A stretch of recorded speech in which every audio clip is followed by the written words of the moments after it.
Hello student, कैसे हो आप सब। हमारा आज का टॉपिक है दर नियम या अभिक्रिया वेग नियम। ठीक है, आप सब जानते हो हम लेसन नंबर 4 पढ़ रहे हैं, केमिकल काइनेटिक्स, रासायनिक बल गतिकी। हमने इसकी 4-5 क्लास कंप्लीट कर ली है। हम आज की क्लास में पढ़ेंगे दर नियम या अभिक्रिया वेग नियम। ठीक है,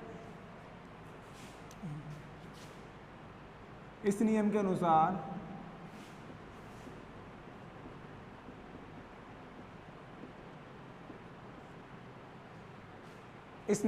बच्चों क्या होता है, कोई भी केमिकल रिएक्शन होती है तो उसमें उसको जब अपन दर नियम के अकॉर्डिंग लिखते हैं तो जो अभिक्रिया का वेग होता है, रेट ऑफ रिएक्शन, वो केवल अभिकारक की सांद्रता के समानुपाती होता है। ठीक है, तो आसान और सिंपल नियम है कि अभिक्रिया का वेग अभिकारक की सांद्रता के समानुपाती होता है। तो इस नियम के अनुसार निश्चित ताप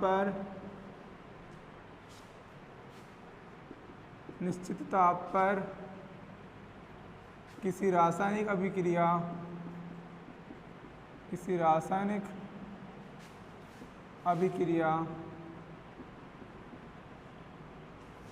का अभिक्रिया वेग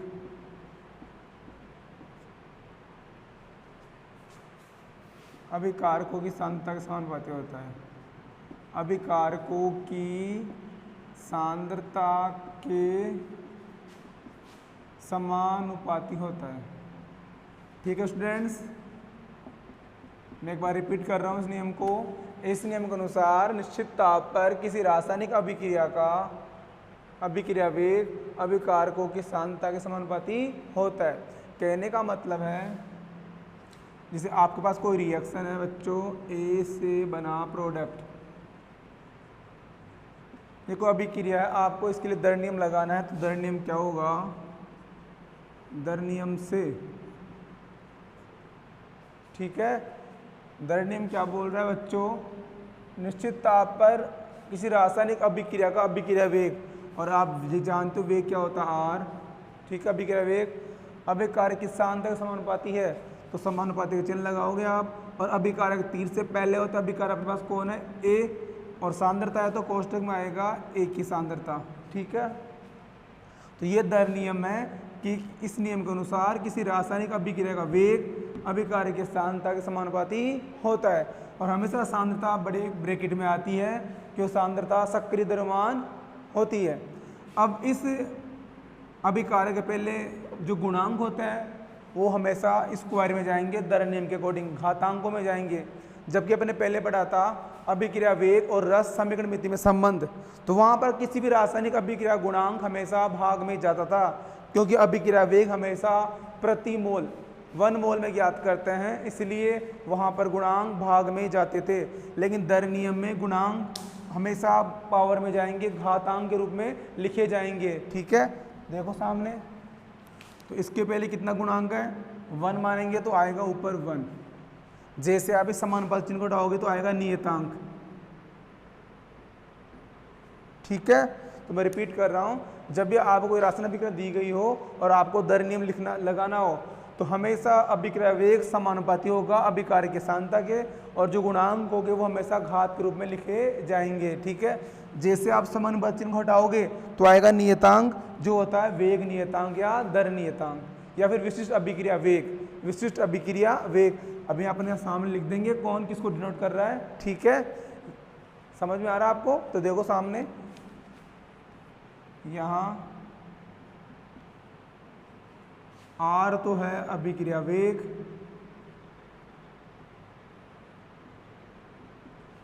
के है विशिष्ट अभिक्रिया वेग,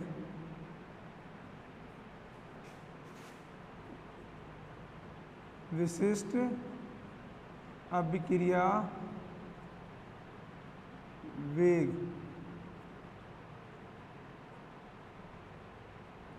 या दर नियतांक या वेग नियतांक। ठीक है स्टूडेंट्स, क्या होता है विशिष्ट अभिक्रिया वेग या दर नियतांक या वेग नियतांक। ठीक है, वैसे इसको आप समानुपाती नियतांक बोल सकते हो, जिसे बोलते हैं विशिष्ट अभिक्रिया वेग या दर नियतांक। ठीक है, मैं रिपीट कर रहा हूँ, एक बार ध्यान से लेना। दर नियम अपन आज की वीडियो में अपन पढ़ेंगे दर नियम। इस नियम के अनुसार निश्चित ताप पर किसी रासायनिक अभिक्रिया का वेग या अभिक्रिया वेग अभिकार्य के सांतक के समानुपाती होता है। तो जब भी आपको कोई केमिकल रिएक्शन दी गई हो और आपको दर नियम लगाना हो तो आप उस अभिक्रिया को अच्छे से देखना और दर नियम लगाना। दर नियम क्या होता है? अभिक्रिया वेग समानुपाती अभिकार्य की सांद्रता, जो तीर से पहले होगा किसी रासायनिक अभिक्रिया में वो अभिकारक होगा और जो तीर के बाद होगा वो उत्पाद होगा। तो अभिकार्य की सांद्रता के समानुपाती होता है और जो गुणांक वो हमेशा घात के रूप में लिखे जाएंगे। ठीक है, तो आप इसको एक बार नोट कर सकते हो। आगे अपन अगला एग्जांपल लेंगे और डिस्कस करेंगे अच्छे से। और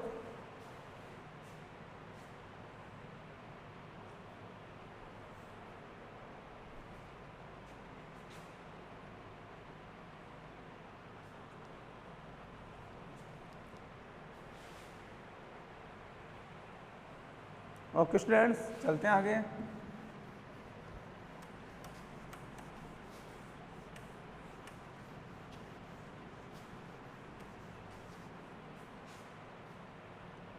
देखो सामने अगला एग्जांपल ले रहा हूं मैं। जैसे आपके पास कोई अभिक्रिया है 2A + B से बना C, ठीक है, और आपको दर नियम लगाना हो तो अपन लिखेंगे दर नियम से। दर नियम से अब आपने परिभाषा पढ़ ली है। दर नियम क्या होता है? निश्चित ताप पर किसी रासायनिक अभिक्रिया का वेग R अभिकारक की सांद्रता के समानुपाती होता है। और यहाँ पर अभिकारक दो प्रकार के हैं, A और B। तो एक की सांद्रता और B की सांद्रता, प्लस नहीं आएगा बच्चों, यहाँ पर इंटू आएगा। एक की सांद्रता और B की सांद्रता का गुणनफल। अब यहाँ पर एक के पहले कितने गुणांक है? 2, तो एक के ऊपर लिखा जाएगा 2 और B के पहले कितना है? 1, तो लिखा जाएगा 1। तो दर नियम है अभिक्रिया का वेग अभिकारक की सांद्रता के समानुपाती होता है। जैसे आप इस समानुपाती चिन्ह उठाओगे तो आएगा नियतांक K, हो जाएगा A² और B की पावर 1। ठीक है, अब जो आपके पास जो आंसर है, जो दर नियम से समीकरण आती है, जो दर नियम से समीकरण आती है उसे बोला जाता है दर व्यंजक। ठीक है, जब भी आप किसी रासायनिक अभिक्रिया के लिए दर नियम लगाकर जो आप समीकरण प्राप्त करोगे उसे बोलते हैं दर व्यंजक। ठीक है, तो आपसे प्रश्न पूछ सकते हैं, कोई अभिक्रिया आपको दी जाएगी और आपसे बोले दर व्यंजक लिखिए, तो आपको उसको यहाँ तक कंप्लीट करना है। और K क्या है? वही K बराबर है समानुपाती नियतांक होता है, जिसे विशिष्ट अभिक्रिया वेग, विशिष्ट अभिक्रिया वेग या दर नियतांक कहा जाता है, या दर नियतांक कहा जाता है। ठीक है स्टूडेंट्स, समझ में आ रहा है आपको? तो जब भी आपको कोई केमिकल रिएक्शन मिले और आपको दर नियम लगाकर दर व्यंजक पूछे तो आपको दर नियम लगाना है। दर नियम क्या होता है? अभिक्रिया वेग समानुपाती अभिकारक की सांद्रता। अगर अभिकारक एक प्रकार का है तो अकेला आएगा, अभिकारक दो से अधिक प्रकार के हैं तो समस्त अभिकार को इंक्लूड करना है और उनके गुणांक को पावर में भेजना है। ठीक है, तो जैसे आप समानुपाती चिन्ह हटाओगे तो आएगा नियतांक K। ठीक है, हाँ, तो आप इसे नोट कर लीजिए। अपन आगे पढ़ेंगे विशिष्ट अभिक्रिया वेग की परिभाषा और इसका मात्रक। ठीक है, समझ में आ रहा है स्टूडेंट आपके?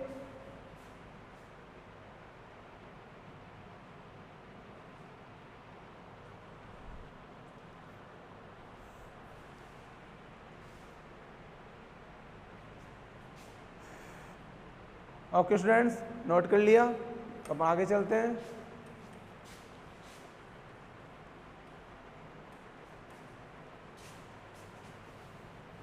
विशिष्ट अभिक्रिया वेग की परिभाषा पढ़ने से पहले मैं आपको एक चीज इंपॉर्टेंट बता देता हूं। इंपॉर्टेंट मतलब दर नियम का महत्व क्या है? तो अपन लिख सकते हैं दर नियम से या दर नियम में किसी रासायनिक अभिक्रिया के वेग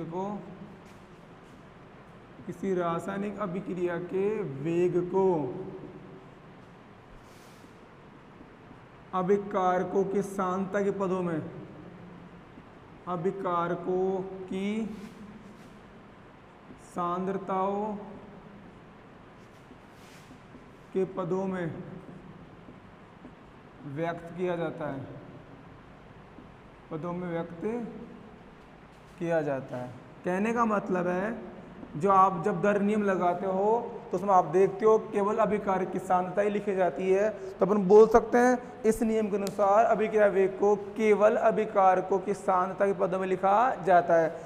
आपने स्टार्टिंग में पहले पढ़ा था जब अपन वेग का सूत्र लिखते हैं तो वेग का सूत्र उस अभिक्रिया में जितने अभिकारक उत्पाद होते हैं उन सबकी सांद्रताओं पर डिपेंड होता है, क्योंकि अभिक्रिया वेग क्या होता है, इकाई समय में अभिकारक या उत्पाद की सांद्रता में होने वाला परिवर्तन। लेकिन दर नियम में अभिक्रिया वेग केवल अभिकारक की सांद्रता समानुपाती होगा, मतलब अभिक्रिया वेग को अभिकारक की सांद्रता के पदों में व्यक्त किया जाता है। ठीक है, तो आप इसे एक बार नोट कर लीजिए, अपन आगे बढ़ेंगे विशिष्ट अभिक्रिया वेग की परिभाषा। ठीक है,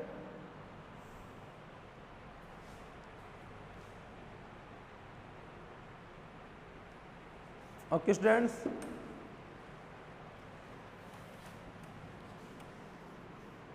देखो सामने अपना टॉपिक है विशिष्ट अभिक्रिया वेग, या अपन बोले तो दर नियतांक, डिनोट करते हैं इसको के से। ठीक है, इसकी परिभाषा समझने के लिए अपन एक समीकरण लेंगे। देखो सामने अपने पास को समीकरण है A plus B capital B plus C capital C से बना प्रोडक्ट। बच्चों इस अभिक्रिया में कैपिटल ए अभिकारक है, कैपिटल बी भी अभिकारक है, कैपिटल सी भी अभिकारक है, और जो इनसे पहले लिखा हुआ है स्मॉल ए स्मॉल बी स्मॉल सी, ये इनके गुणांक को डिनोट कर रहे हैं। ठीक है, तो दर नियम लगाएंगे अपन। दर नियम से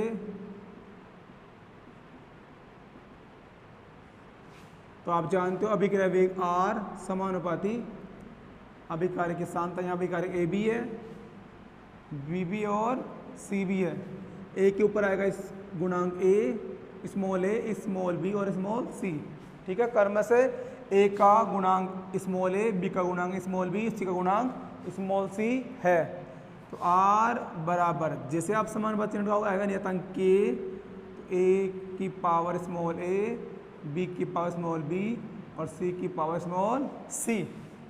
अब आपको के को डिफाइन करना है, तो अपन यदि कंडीशन माने यदि ए बी और सी की सांद्रता इकाई हो, 1 मान ले, इकाई हो तो आर जो होगा वही क्या होगा बच्चों के। ठीक है, तो अपन बोल सकते हैं विशिष्ट अभिक्रिया का वेग किसी रासायनिक अभिक्रिया का वेग होता है। मैं रिपीट कर रहा हूँ, विशिष्ट अभिक्रिया वेग किसी रासायनिक अभिक्रिया का वह वेग होता है जहाँ समस्त अभिकारकों की सांद्रता इकाई होती है, जहाँ समस्त अभिकारकों की सांद्रता 1 होती है।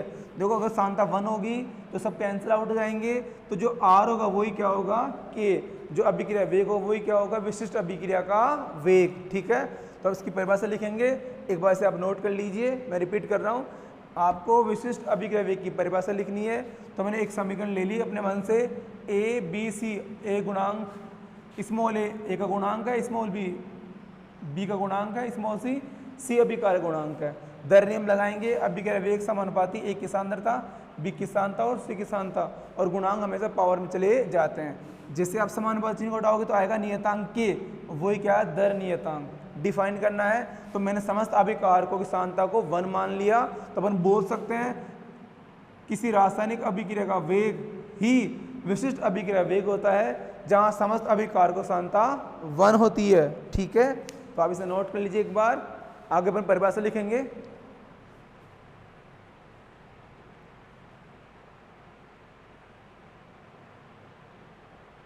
ठीक है स्टूडेंट्स, नोट कर लिया? तो आगे चलते हैं अपन।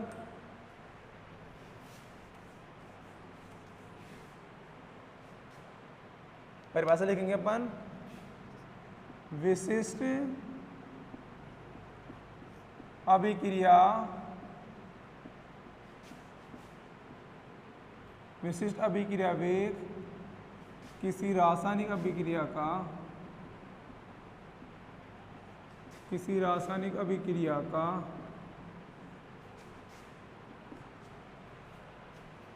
विशिष्ट अभिक्रिया वेग किसी रासायनिक अभिक्रिया का वह वेग होता है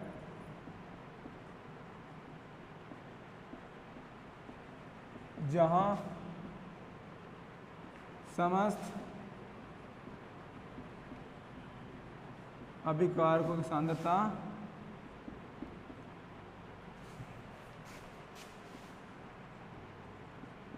इकाई होती है। ठीक है, विशिष्ट अभिक्रिया वेग किसी रासायनिक अभिक्रिया का वह वेग होता है जहां समस्त अभिकारकों की सांद्रता इकाई होती है। ठीक है, अब आगे पढ़ेंगे, इसका मात्रक पढ़ेंगे। तो मात्रक क्या होगा आप इसे एक बार नोट कर लीजिए।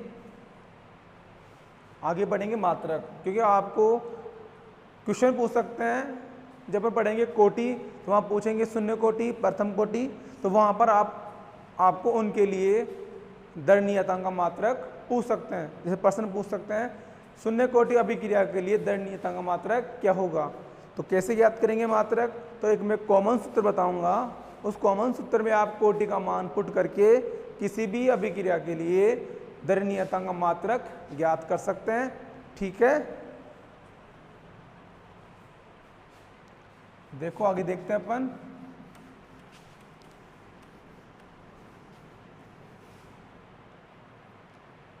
अगला टॉपिक है विशिष्ट अभिक्रिया वेग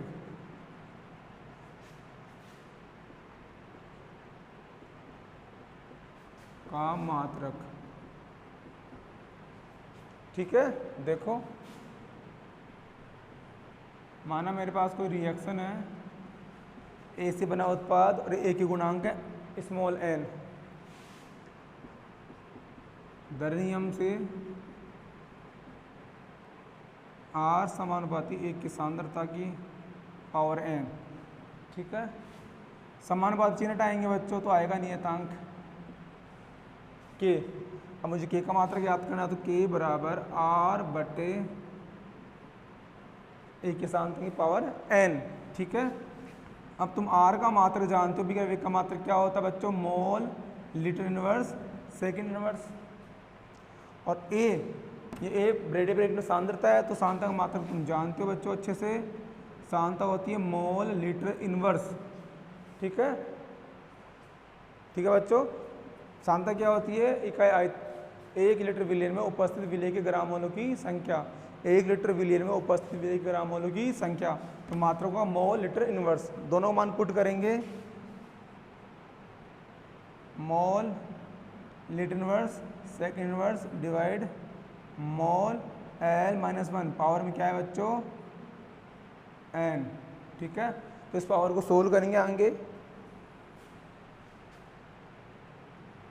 एक बार इसको यहाँ तक लिख लीजिए, उसके बाद अपन आगे लिखेंगे कंप्लीट, आगे इसको आगे कंप्लीट कर लेंगे। ठीक है, एक बार नोट कर लो इसको आप।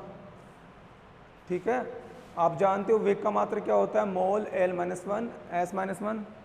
सांद्रता का मात्रक क्या होता है? मोल प्रति लीटर, 1 लीटर विलेन में उपस्थित विलेय के ग्राम मोलों की संख्या। ठीक है, तो इसको आगे कंप्लीट करते हैं अपन।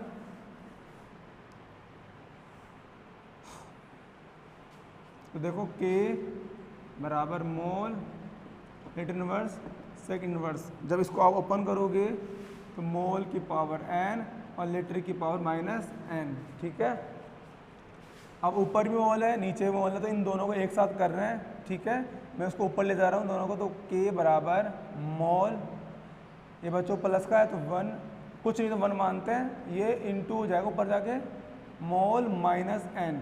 ठीक है, ये नीचे प्लस का था n, ऊपर जाके माइनस का हो जाएगा। ठीक है, लीटर ऊपर जाएगा, ये लीटर ऊपर प्लस का हो जाएगा, तो अपन बोलेंगे एन इंटू ये माइनस का रहेगा एन माइनस 1 और लास्ट में रहेगा सेकंड इनवर्स, सेकंड तो सेकंड ही रहेगा। ठीक है, अब तुम जानते हो जब आधार समान तो घाते जुड़ जाती है, तो के बराबर मोल 1 माइनस एन, माइनस में माइनस रहेगा लीटर एन माइनस 1 और एस से माइनस 1। ठीक है, तो ये दर नियतांक का मात्रक है। मैं रिपीट कर रहा हूँ, आपके पास कोई भी राशन अभिक्रिया है, आपने दर नियम लगाया आर समानुपाती एक स्थानांतक की पावर एन, क्यों आप गुणांक एन है, जैसे आप समानुपाती हटाओगे तो आएगा नियतांक के का मात्रक ज्ञात करना, तो के बराबर आर अपॉन एक स्थानांतक का पावर एन। ठीक है, अब अभिक्रिया का मात्रक होता है मोल, लीटर इनवर्स, सेकेंड इनवर्स, और सांतक मात्रक होता है मोल प्रति लीटर, लेकिन पावर में क्या है बच्चों एन, तो मैंने एन लगा दिया गुणांक। ठीक है, जैसे आप इसे सोल्व करोगे तो मोल की पावर एन, एल की पावर माइनस एन। अब इसको ऊपर ले जाओगे तो ये राशि मोल जो मोल की पावर एन है वो नेगेटिव हो जाएगी, तो मोल माइनस 1 ये ऐसे रहेगा, लीटर ये माइनस का है, ऊपर जाए प्लस का हो जाएगा, तो एल प्लस का एन इंटू एल माइनस 1 और सेकेंड ही रहेगा। जब आधार समान तो घाते जुड़ जाती है तो दोनों बार एक बार लिखा मोल 1 प्लस एन, लेकिन यहाँ पर क्या है माइनस का तो आएगा 1 minus N litre N minus 1 और सेकेंड इनवर्स। ठीक है, तो ये दर नियतांक का मात्रक होगा। अब आपसे अब पूछ सकते हैं शून्य कोटि अभिक्रिया के लिए दर नियतांक का मात्रक क्या होगा, या प्रथम कोटि के लिए, तो यहाँ पर आपको एन का मान पुट करना है। अगर शून्य कोटि हो तो एन आएगा 0, प्रथम कोटि हो तो एन आएगा 1। तो मैं लिख देता हूँ एन क्या है, एन है अभिक्रिया की कोटि, एन है अभिक्रिया की कोटि। और हमारा जो अगला टॉपिक होगा वो होगा अभिक्रिया कोटि और अभिक्रिया की अनुसंख्यता पढ़ेंगे अपन आगे अगले टॉपिक में। तो आप इसे एक बार नोट कर लीजिए, या वीडियो को पॉज करके इसका स्क्रीनशॉट ले सकते हो आप। ठीक है, स्क्रीनशॉट ले सकते हो।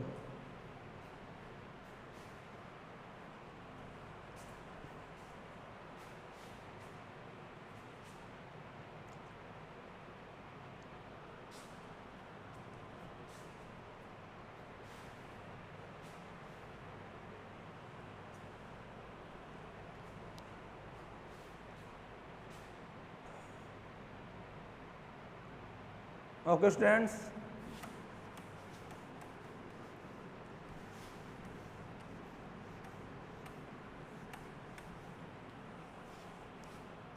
क्वेश्चन ले रहा हूं मैं एक,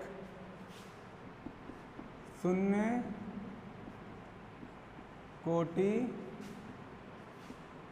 अभिक्रिया के लिए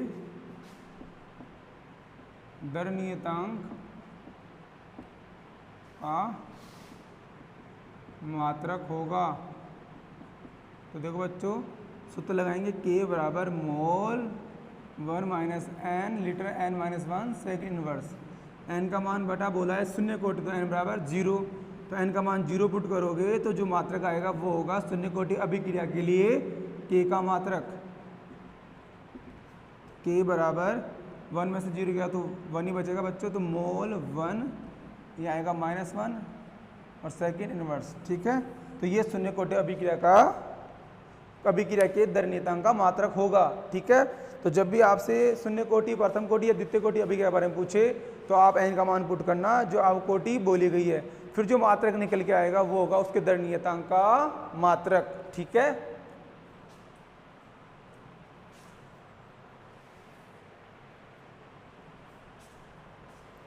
ओके स्टूडेंट्स, अगला क्वेश्चन लेते हैं, आप उसको प्रैक्टिस करना उसकी। ठीक है,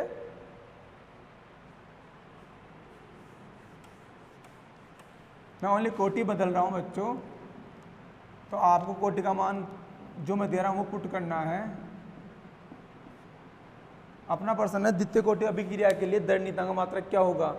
आपका सूत्र लिखा हुआ है, अब आपको एन का मान पुट कर ज्ञात करना है। ठीक है, तो आप जल्दी से प्रैक्टिस के लिए ज्ञात कीजिए मात्रक क्या होगा, फिर हम बताएंगे आपको। ठीक है, जल्दी आप इसका मात्रक ज्ञात कीजिए। सिंपल है, आपको एन का मान पुट करना है 2, जो कोटि दी उसको पुट करना है, फिर जो मात्रक आएगा वो होगा के का मात्रक। ठीक है, तो सब बच्चों ने ज्ञात कर लिया होगा क्या होगा। ठीक है, ठीक है, और मुझे लग रहा है सब बच्चों का आंसर सही आया होगा। अपन आगे देख लेते हैं, एक बार चेक कर लेना। n बराबर 2, जैसे पुट करोगे के बराबर मोल 1 माइनस 2 लीटर 2 माइनस 1 और सेकेंड इनवर्स, तो के बराबर मोल एक में से 2 जाएगा तो बचेगा -1 लीटर +1 और सेकेंड -1। तो ये आंसर आएगा, जिन बच्चों का आंसर है वो राइट आंसर होगा। ठीक है, ऐसे आपसे प्रथम कोटि की पूछ सकते हैं, तृतीय कोटि की पूछ सकते हैं, तो किसी भी कोटि हो आप आसानी से ज्ञात कर सकते हो। अगर आपको जनरल फॉर्मूला याद है, सामान्य फॉर्मूला याद है, तो आप किसी भी अभिक्रिया के लिए के का मात्रा ज्ञात कर सकते हैं। बस आपको n का मान लिखना है, पुट करना है, जो आपको प्रश्न मिलेगा कौन सी कोटि है। n होता है ऑर्डर ऑफ रिएक्शन, अभिक्रिया की कोटि। ठीक है, अब आगे अपन कुछ क्वेश्चन ले रहे हैं जिनमें आपसे पूछा जा सकता है दरव्यंजक लिखिए। क्वेश्चन होगा निम्नलिखित अभिक्रियाओं के लिए दरव्यंजक लिखिए। ठीक है, तो देखते हैं आगे।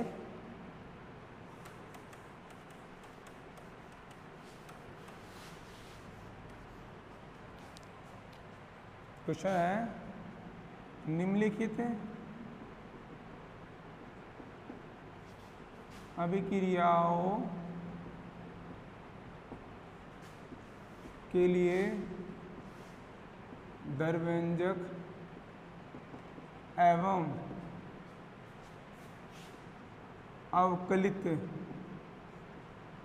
वेग समीकरण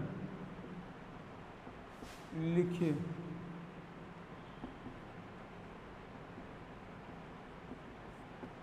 ठीक है स्टूडेंट्स, निम्नलिखित अभिक्रियाओं के लिए आपको दरव्यंजक और अवकलित वेग समीकरण लिखनी है।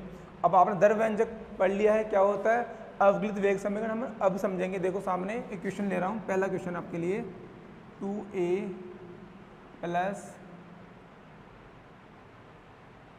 2b से बना 3c। ठीक है, ये कोई क्वेश्चन है।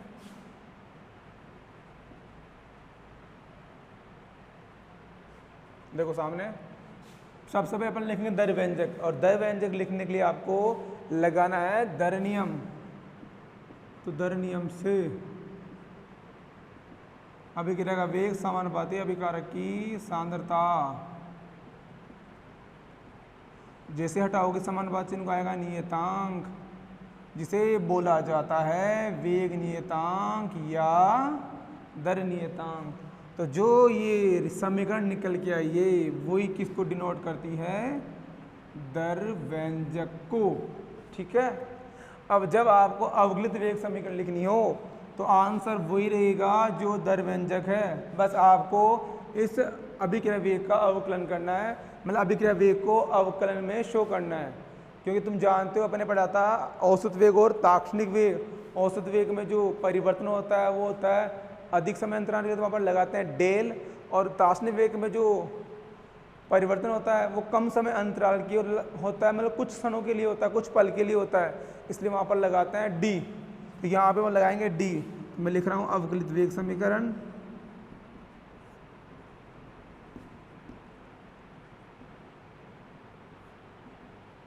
ठीक है, तो d/dt बराबर के a का स्क्वायर और b की पावर 2, a की पावर 2 और b की पावर 2। अब यहाँ पर अपन सांता लेंगे।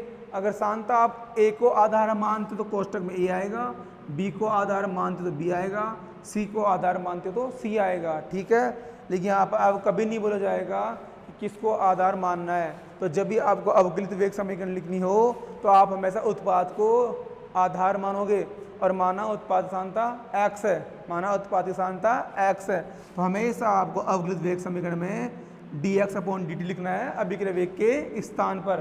x कैसे है, देखो सामने मेरे पास कोई रिएक्शन है, a बना उत्पाद, माना प्रारंभ में a की सांता स्मॉल a, माना a का a मोल, अभिकारक a का a मोल है, उत्पाद 0 है। क्योंकि अभी अभिक्रिया स्टार्ट नहीं हुए, मैंने अभी अभिकारक लिया है, रिएक्शन स्टार्ट नहीं की है। जैसे अभिक्रिया स्टार्ट होगी तो अभिकारक के मोल टूटेंगे और उत्पाद में बदल जाएंगे। तो माना t समय पश्चात a के x पार्ट, a का कुछ भाग वो x है वो टूट के अलग हो गया, तो उत्पाद कितना बनेगा बच्चों x। रिपीट कर रहा हूँ, स्टार्टिंग में अभिकारक की सांद्रता A, उत्पाद 0, t समय बाद अभिकारक से x भाग टूट गया और x उत्पाद बन गया, ठीक है। तो वो x उत्पाद की सांद्रता को डिनोट कर रहा है। तो हमेशा जब भी अवकलित वेग समीकरण लिखोगे तो आप लिखोगे अभिक्रिया वेग के स्थान पर dx/dt, dx/dt, x किसके लिए है, उत्पाद की सांद्रता के लिए, t समय पश्चात जो सांद्रता होगी उत्पाद की वो होगी x, ठीक है। तो आप इसे नोट कर लीजिए। इसके बाद आपको कुछ क्वेश्चन दे रहा हूँ प्रैक्टिस के लिए, आप उन क्वेश्चनों की प्रैक्टिस से अच्छे से इसको याद रख सकते हो, दर नियम या अभिक्रिया की दरव्यंजक समीकरण को, ठीक है।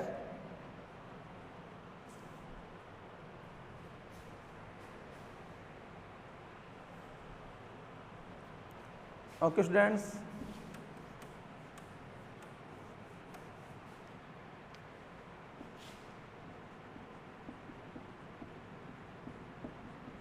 ये आपके लिए दूसरा क्वेश्चन है।